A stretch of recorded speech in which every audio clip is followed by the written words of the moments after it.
La personne décrit un processus imaginaire qu'elle utilise lorsqu'elle pratique l'investigation de soi.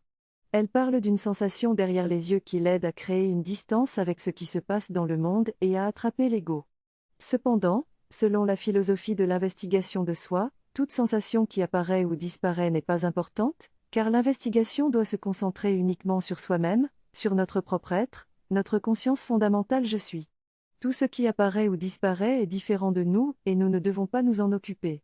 La pratique consiste à tourner toute notre attention vers nous-mêmes, notre propre être, sans imaginer ou saisir quoi que ce soit. L'ego n'est pas un objet que l'on peut saisir, mais une identification avec le corps ou l'identité. En tournant notre attention sur le soi, il n'y a rien d'autre que cela, pas d'ego, juste notre propre existence. Sri Ramana révèle que notre véritable identité est je suis et que toute identification à autre chose est fausse.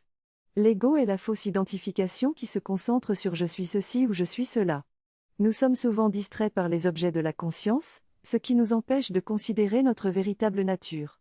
La pratique de la recherche du soi consiste à être constamment concentré sur notre véritable nature et à se souvenir de notre véritable nature en tant que je suis. L'investigation du soi est une pratique qui consiste à se concentrer sur notre véritable nature. Le corps et le mental n'apparaissent pas en sommeil profond, donc nous ne pouvons être ni le corps ni le mental. Le mental est la pensée je suis un tel, qui est la racine de toutes les pensées, et l'ego est la pensée racine, car il est le sujet de toutes les autres pensées. La pratique de l'investigation du soi consiste à être constamment concentré sur notre véritable nature et à se souvenir de notre véritable nature en tant que je suis. Le texte parle du processus de la méditation et de la contemplation de soi dans la tradition spirituelle hindoue, avec une référence particulière à Sri Ramana. Il explique que la méditation ne doit pas être considérée comme une lutte contre les émotions et les pensées qui surgissent, mais plutôt comme une focalisation constante sur le soi. Il est précisé que la dévotion et l'amour de l'être sont les clés pour surmonter les désirs et les tendances qui s'opposent à la méditation. Enfin, il est souligné que la pratique doit être constante, même si elle peut être progressive, et que l'objectif est de réaliser peu à peu sa véritable identité. La vraie dévotion envers le gourou est un concept important dans la spiritualité hindoue. Dans cet esprit, Sri Ramana Maharshi est considéré comme un gourou éminent, dont l'enseignement simple et direct a aidé de nombreuses personnes à trouver leur véritable nature.